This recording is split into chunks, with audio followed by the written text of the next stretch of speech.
Hello, everybody. I'm going to go ahead and jump right in. Today's lecture is about nucleic acids. And if you've heard the term nucleic acids, then great. If you haven't, maybe then you've heard of DNA. So DNA is an example of a nucleic acid. We're going to be primarily focused on DNA, and the reason for that is because it's of particular relevance to cancer and health. So go ahead and grab my tablet here. Get it all plugged in, ready to go. So nucleic acids, or nucleic acids. Um, there we go.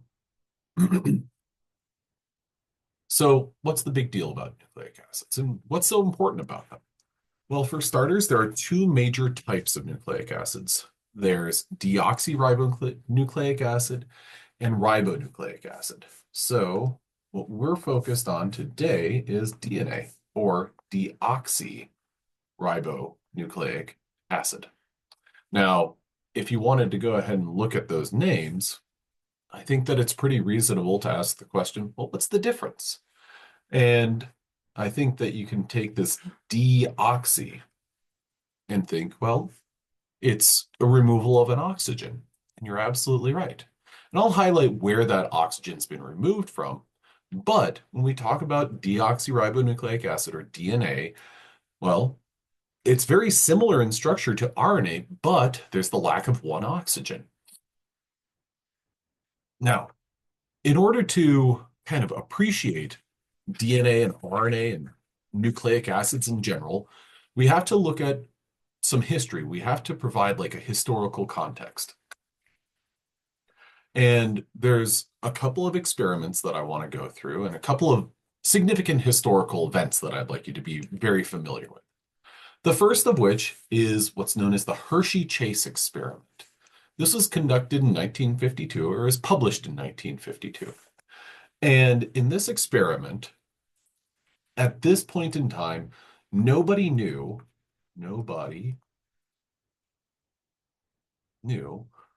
what carried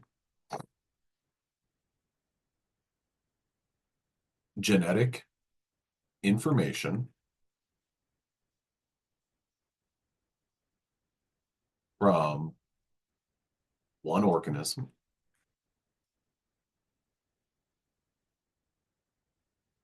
generation to generation. And at this point in time, there were people who said, "Oh, well, my theory is that it's actually protein." And then other people who said, "No, it's not protein, but instead it's DNA."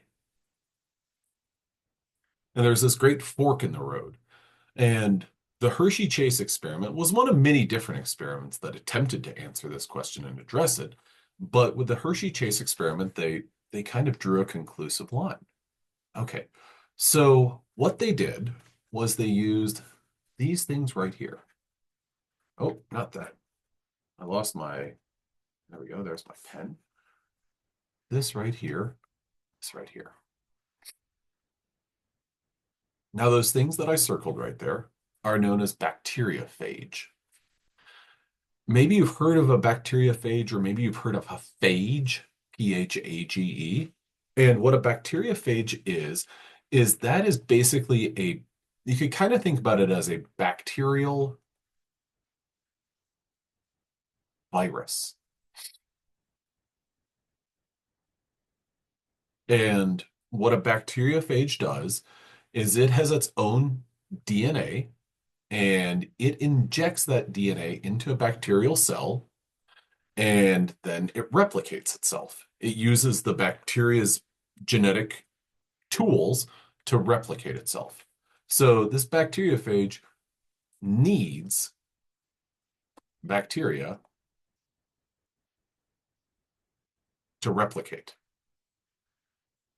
Okay, so in order to do this experiment and to answer the question, is genetic information carried by DNA or is it protein? There were a couple things that were done.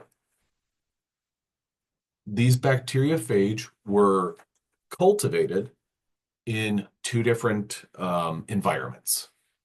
One of them was with a radio, what's known as a radio labeled sulfur. So imagine that they used sulfur that was radioactive. Okay. I'll just say, yeah, radioactive sulfur. Radioactive sulfur. Then over here, in this alternative situation, they used radioactive phosphorus. And a great question is why? Well, sulfur is only found between the two of these. Sulfur is found in protein, but it's not found in DNA. Phosphorus is found in DNA, but not in protein. And so what the researchers did was they said, okay, well, we're going to take this bacteriophage, and I'm going to start over here on the left-hand side. They took this bacteriophage that had radioactive sulfur, and they let it incubate with the bacteria. And then what happened was that bacteriophage injected its own DNA, or sorry, it injected, or sorry, let me rephrase that. It infected the bacteria. Okay, so this step one right here, infection. Then in step two, what the researchers did was they basically allowed that to incubate. And then in step three, they did what's known as centrifugation. So they separated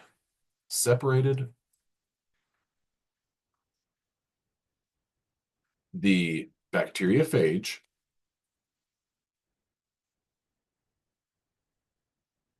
from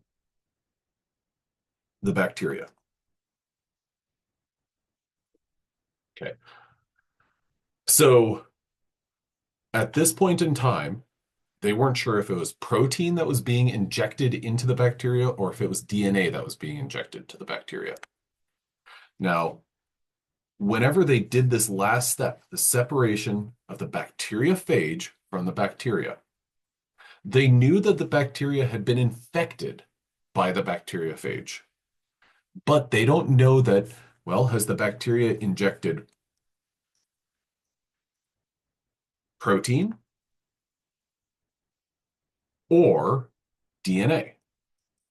That's the big question. And what the researchers did was they said, okay, well, whenever we separate the bacteriophage from the bacteria, what we can do is we can look at all the bacterial cells. And if we see radioactive sulfur in that bacteria, then we can conclusively say, yes, there's radioactive sulfur in there. That is indeed coming from protein from the bacteriophage, because the only place that the radioactive sulfur could be was right here at the top with our radioactive our bacteriophage that were grown in that radioactive sulfur. Then what they did simultaneously was they used radioactive phosphorus. They said, okay, we're going to go through the same thing. We're going to let the bacteriophage infect the bacteria. Then we're going to blend them up and we're going to separate the bacteriophage from the bacteria. And what the researchers found was, well, at the end of it all, they said, what? All right. Yeah. So they basically looked to answer the question, is bacteria radioactive?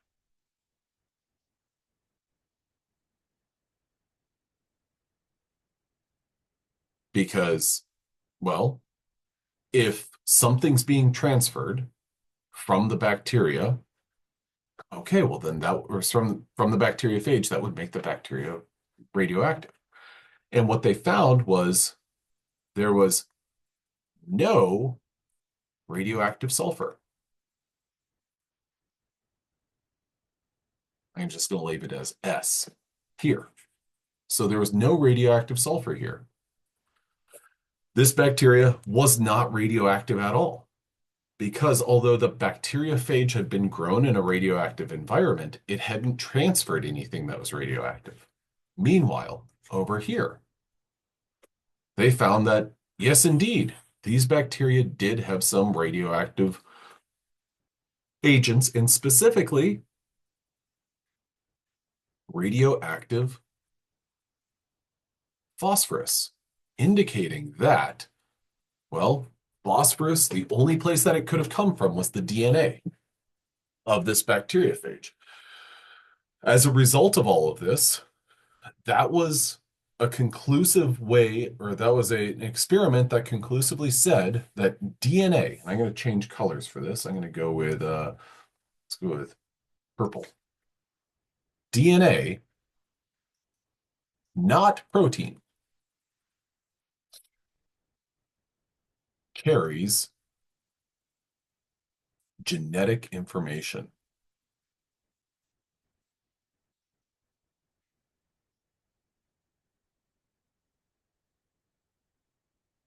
Okay. So that's the Hershey-Chase experiment, a very important experiment in the understanding of genetics and biology and biochemistry.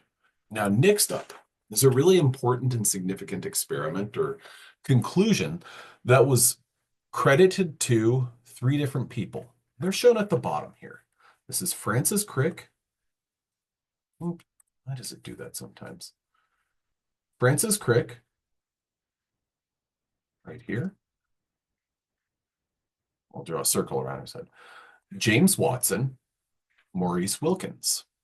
Okay, these three men were identified and awarded a third share of the Nobel Prize. And I think that their prize was awarded in 50.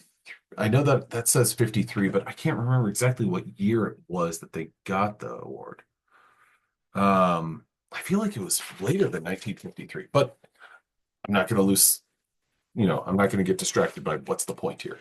So these three men, Francis Crick, James Watson, and Maurice Wilkins, were awarded the Nobel Prize for discovering the double helix structure of DNA. Now, I've highlighted this woman right here. Her name is Rosalind Franklin. Rosalind Franklin. She was one of the researchers who did lots of the early experimental work that gave way to Crick, Watson, and Wilkins determining this double helix structure. What she did was this image right here is one that captures the work that she did. This is what's known as an X-ray crystallography image. And so she captured this figure, this structure that really kind of was a great point to say, oh, okay, well, it's a double helical structure. I highlight Rosalind Franklin because she was a very important researcher in this. And had she not done her work, eventually I think the double helix structure would have been found. But, had she not done it, how long would it have been to delay the determination of the double helix structure? So she's a great person to recognize. And she actually, I think, passed away right before, or maybe shortly before the Nobel Prize was awarded. And the Nobel Prize is not awarded posthumously. So after someone dies, they can't get it. Oh, well, this person died 3 years ago, but we're going to give them the award. But she was a very important figure in determining the double helix structure. And the double helix structure is shown here on the right-hand side. I apologize for yawning. And that's, that discovery was pretty significant because what it did was it moved the needle forward, or it moved the needle on genetic research. Now, this other major moment, and not to say nothing happened for 50 years, but this person right here, his name is Craig Ventnor. And I highlight him because he was one of the researchers who really drove the determination of the the solving of the human genome. And he drove that project. It was in around the year 2000 that both the human genome the human genome was solved through a publicly funded and a privately funded research effort. There were kind of two major efforts to solve or to, map and sequence the human genome. But J. Craig Ventnor was one tremendous researcher in all of this. So I want you to know, these three things. The Hershey-Chase experiment gave us the DNA is what carries genetic information. The double helix was there's four people, Rosalind Franklin, Francis Crick, James Watson, and Maurice Wilkins. That's the double helix structure of DNA. And then Craig Ventnor. I believe that I can't remember what his first name is, but J. Craig, I think that it's Ventnor. I think it's Vent. Yeah, I think that's what it is. So these are the big deals when it comes to DNA. Now, with that in mind, when we think about a DNA molecule, one of the things that's important to think about is sugar. And the reason for that is because in ribonucleotides, we have a pentose, a 5-carbon sugar, and that 5-carbon sugar is ribose. In deoxyribonucleotides, the pentose sugar is deoxyribose. So when we look at those two names, ribonucleotides and deoxyribonucleotides, here's kind of a basic molecule or a basic building block. A ribonucleotide has an OH group here, whereas in a DNA molecule, we do not have an OH there. So DNA. So the biggest difference there is the presence of an OH at that particular position. And you might think, well, that's all that there is. No, there's more to it than that. But the presence of that OH group is pretty important because without an OH group there, that reduces the opportunity for DNA to hydrogen bond with things, which makes DNA a little bit more stable. And DNA, if you've ever seen Jurassic Park 1, The Lost World, Jurassic Park 2, Jurassic Park 3, Jurassic World Fallen Kingdom, and now I believe Jurassic World Rebirth. There might have been a Jurassic World that I missed in there, but I think that's it. If you've seen any of those 6 movies, well, then you may be familiar with the fact that DNA is pretty central to that movie and central to that book. I don't know how many, I know that there are 2 books, but at any rate, DNA stability is a really important thing for understanding, well, prehistory. Okay, so here what I've got on the right-hand side of the screen is I've got basically 2 kind of, you can look at them almost as like model molecules. We've got DNA, and then this other molecule, RNA. Now, what I want you to notice about them is a couple of different things. And I'm going to kind of keep track of details that I want you to be familiar with in the upper right-hand corner. Or upper left-hand corner, sorry. And if you're curious, this is a 1919 root beer, not a like Monster Energy drink or anything like that. So anyway, so there's a couple of things that I want you to know about DNA and RNA. And the first of which is whenever we read a DNA or an RNA molecule, we read them kind of the same way that we read a protein sequence. We read them in the backwards way. We read them 5' to 3'. And I say backwards just because, well, if you think about proteins, we read proteins in the N to C direction. Well, that's the opposite of the alphabet. Similarly, we read DNA from 5 to 3. Well, that's the opposite of how you count. One thing that's important is this is 5'. These are both 5'. Why prime? Well, because that's the numbering scheme that's applied to sugars. So this is a 5' carbon, 4' carbon, 3' carbon, 2', and 1'. And that prime numbering just has to do with avoiding any sort of kind of reuse of numbers on other molecules. So here what we've got is, well, we read this in the 5 prime to 3 prime direction. Now, the second thing that I want you to notice is both of these molecules have what's known as a phosphodiester linkage. Phosphodiester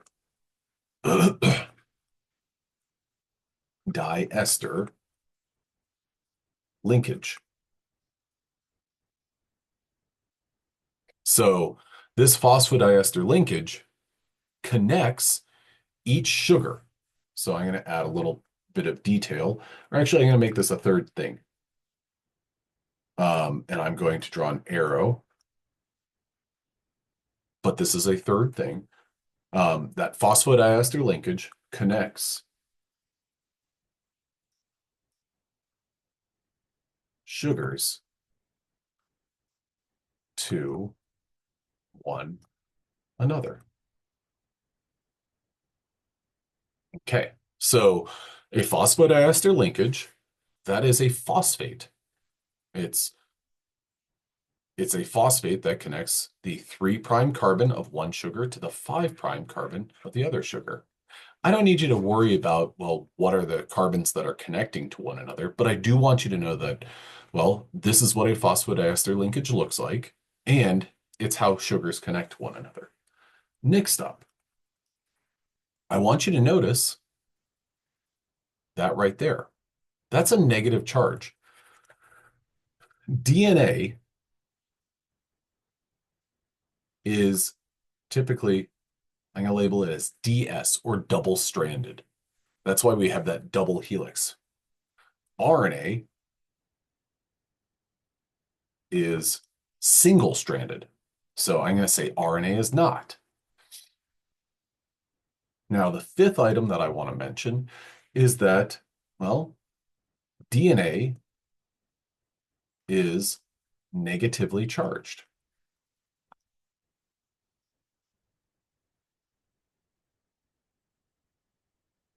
Okay, so those are 5 important things that I want you to take away from this. And notice how number 5, I said DNA is negatively charged, but I didn't mention that about RNA. And the reason for that is, well, RNA is a single-stranded molecule compared to DNA, which is a double-stranded molecule. Now, here's some more details that I want to include. The DNA and RNA are polymers linked 3 prime to 5 prime by phosphodiester bridges or phosphodiester linkages. Ribonucleic acid and deoxyribonucleic acid. The sequence is always read 5 prime to 3 prime, and this is similar to that N to C terminal directionality of a protein. Now, this is looking at just the singular strand, but a DNA molecule is a double-stranded molecule. Now, if we can cut in a little bit deeper, we can see what that molecule kind of looks like. Well, this is the 5 prime end, and here's a phosphodiester linkage, read in the 5 prime to 3 prime direction. Now, one thing that I want you to be able to do is recognize that, well, this right here is what is known as a nitrogenous base. So if you've ever seen any movie where they mention DNA sequences, they say like A, T, C, G, T, A, C, G. That is 5 prime to 3 prime direction. In addition to that, that has a complementary sequence. Now, we'll get into that in just a little bit because, well, it's hydrogen bonding that connects those two. But whenever we look at a DNA sequence, what I want you to notice is, well, we do want to include these phosphates that connect each one of the sugars to one another. So these 5 items that I've listed in the upper left-hand corner, be able to know those, be able to answer questions about those, think about those. DNA is read, RNA is read as well in a 5 prime to 3 prime direction. Phosphodiester linkages are what connect sugars within DNA and RNA molecules. DNA is double-stranded, RNA is single-stranded. DNA is negatively charged as well. Now, The DNA double helix, we have a secondary structure here. Our sugar phosphate backbone. What? Well, let's think about that. Our phosphodiester linkage connects sugars to one another. That's where we have a sugar phosphate. That is the backbone that makes up our DNA or RNA molecule. We have these nitrogenous bases that hydrogen bond to one another.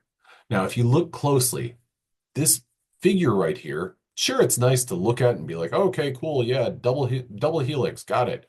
But look closely, and you can see the capital letter G, and then the capital letter C. That is showing the nitrogenous bases that pair up with one another. And how do they connect with one another? They hydrogen bond with one another. The backbone of these two strands is anti-parallel. That means they run in opposite directions. And the way that this kind of folds together, it makes what's known as a major groove and a minor groove. Now, if you're looking at this slide and thinking, okay, well, I just had a list of 5 things. Is there anything on here that I would want to add as a 6th? Yes, there is. I would definitely want you to know that our nitrogenous bases are inside of this DNA double helix, and they hydrogen bond with one another. Now, when it comes to a nucleotide, so kind of the individual building blocks of a DNA or an RNA molecule, these are known as nucleotides, and they are consisting of, or they consist of, a nitrogenous base, a sugar, and at least one phosphate. Now, a nucleoside, subtle difference, but a nucleoside is the exact same thing, except it does not include a phosphate. Now, again, if you're thinking, is there like a 7th thing on here that I want you to know? Yeah, there is. I do want you to know the difference between a nucleotide and a nucleoside.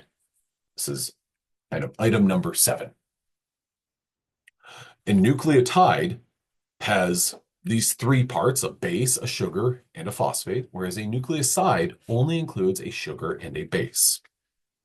Okay, now the next slide is a little bit more of FYI.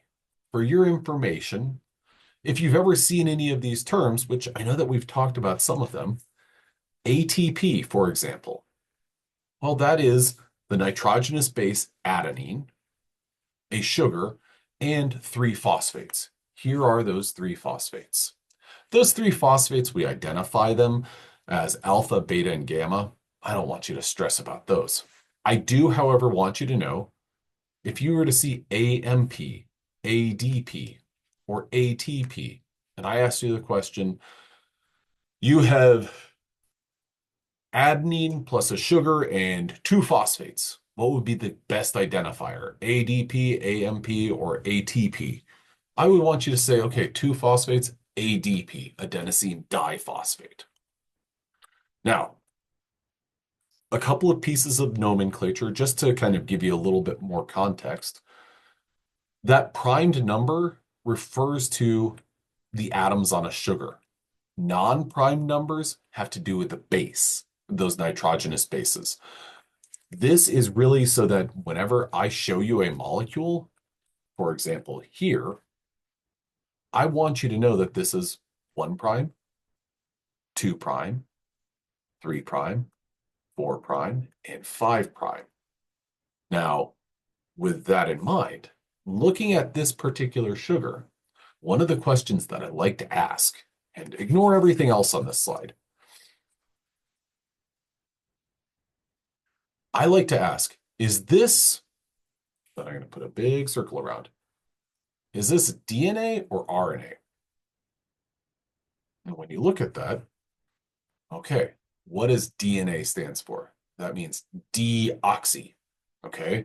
We have removed an oxy, okay? So this has, and that 2 prime position right there, that has an OH group. So now, is this DNA or is it RNA? Well, when you see that OH group, that's a good indicator that this is RNA. A. Okay, so that brings us up to there. The phosphate groups may be attached to the sugar at either of two positions, 3' or 5'. Now, the second to last thing that I want you to know about, that this is super important, and I would say, I was kind of kept that running list and I was up to, I think, 7.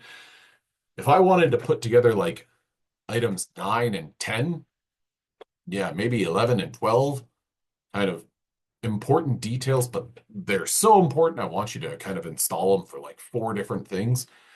It would be this.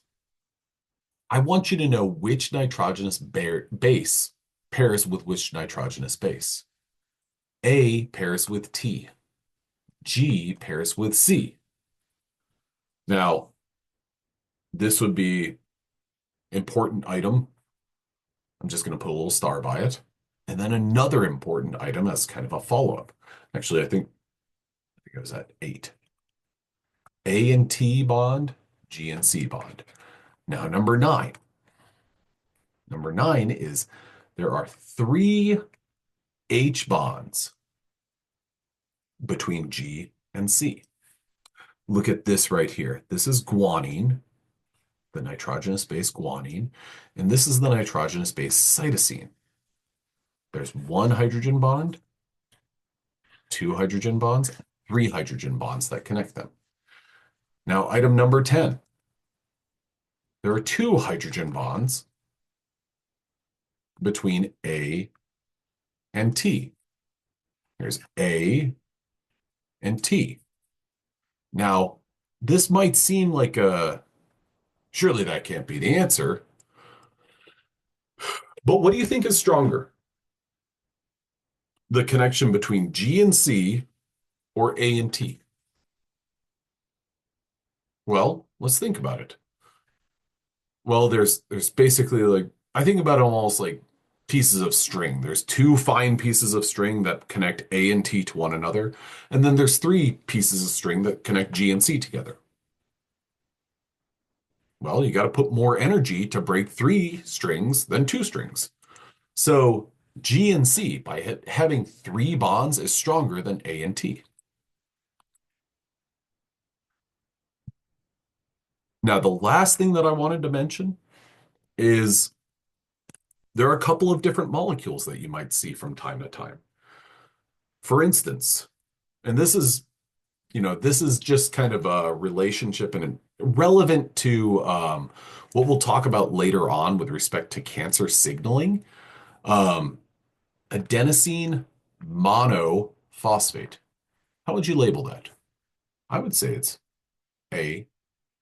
AMP. Okay.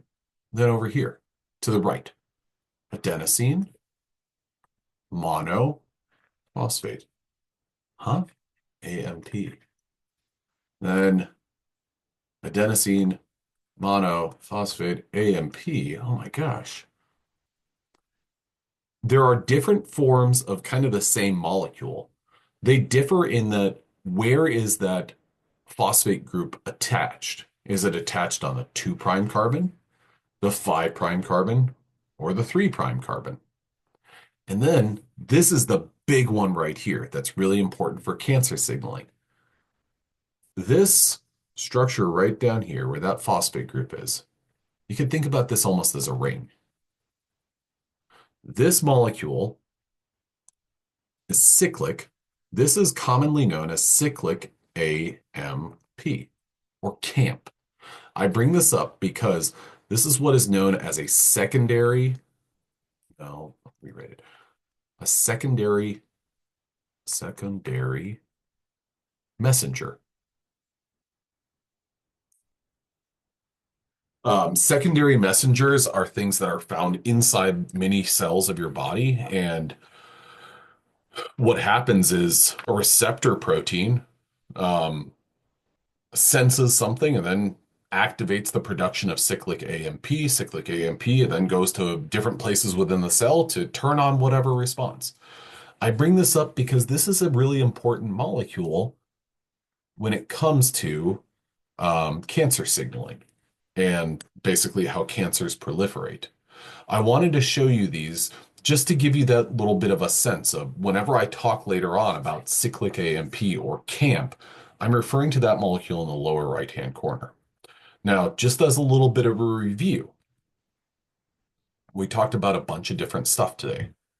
We talked about significant discoveries in genetics and in biology and in DNA as a an area of research.